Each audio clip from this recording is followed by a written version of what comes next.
Keith, Alba, is it a good time to buy houses right now? I think it's a fantastic time to... I do too. I'm Keith Alba.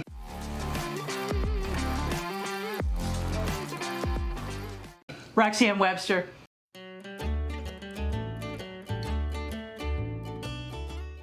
And this is the Honest Hour. This is the Honest Hour. Yeah. You know, I have to say, I've been around for almost 30 years. I've been selling real estate. I joke that her first contracts were chiseled into the tower.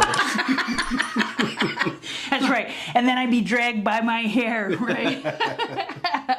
Yeah, better than by the feet. You know. Boy, you know, I had a buyer a couple of weeks ago, and they were nervous because the townhome that they were interested in was bought about a year ago, and now it was listed for $30,000 less. And when I looked at the comparables, I thought, wow, he might even be able to get that for 5.25, right? Which would be $75,000 off from where it sold last year. So if you're a buyer, it is perfectly 100% natural for you to take a look at that and say, oh, I'm not sure if I want to buy in a market where the values are declining. And we're here to talk to you about why you need to steel up your big boy, big girl shoes and really see this as an opportunity. I think it's a fantastic opportunity, yeah. Right now, we're in kind of that warming up period of our selling season, right? So the full buyer strength hasn't come out yet. And sellers, especially ones that have kind of carried over from the end of last year, they're really motivated to get moving. Right. Yeah. And so interest rates just dropped. The perfect timing in terms of that buy side, sellers operating underneath some older rules that I think are about to change. I think they're going to change, and they're still willing to pay closing costs, and like we predicted, another year of the mechanicals. Yes, definitely seeing that for sure. But so you can use that to your advantage as a buyer that's out there, right? Capitalize on that thinking, get some costs offset, but then also use the inspection period to upgrade some of the materials or the mechanicals that are a part of the property that's there. And you know, there's a thing, and we see this in both directions, right? We see sellers who want to hold off on selling their house until it's at the top of the market. We call this timing the market. And buyers do the same thing. They want to wait until it is at the bottom of the market to time the market and buy in. And for me, the real question is, can you afford to hold on to a property for a while? Because if we take that same example, $600,000 a year ago, 5.25 now, if we could get it for that, right?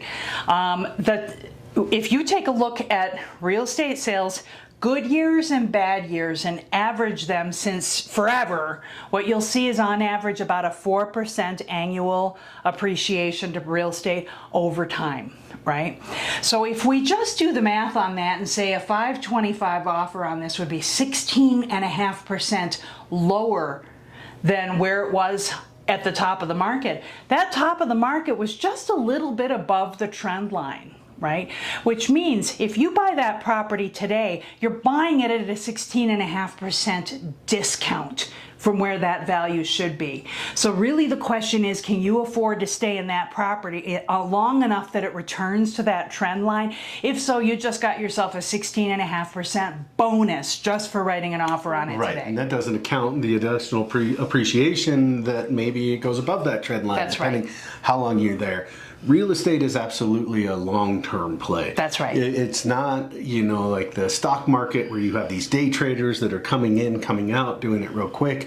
That's just a recipe for either big losses or big wins. That's right. And in a lot of cases, it can bankrupt a lot of people. So it is a long-term play. Get into it with the thought of, I'm going to be in this property, I'm going to hold it for a period of time. It doesn't necessarily always have to be your primary, right? Take that, live in it for a few years, fix it up, move out, and then put a tenant in there, right? And you're still capitalizing on that trend line, and now you've got somebody else that's paying your mortgage. So that's right. Double. So if you're buying below that trend line, anything between that sales price you get it for now and the eventual trend line where it should be is free money.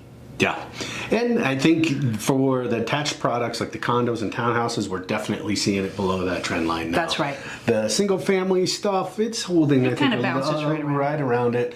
But it's still, 4% appreciation on, well, average sales price was like $650,000 last month. So that's good money. And for the first time in years, you can actually get a buyer to make sure that the mechanicals are in good condition. So thank you. You can get a seller to make sure that those mechanicals are in good condition. There's definitely leverage on the buy side of the transactions. Right. And by mechanicals, we mean, the furnace, the water sewer heater. line, water heater, right? The major components, the guts of that house, which likely, if you looked at some of our previous videos, haven't been touched in a while because they haven't needed to be touched. That's right. Yeah. Buyers would buy anything. They would buy a house with a dead body in the corner, right? But that's not the environment now. That's not. There's opportunity here. So take advantage of it. Reach out. We've got empty seats in our car. We're ready to start opening some doors.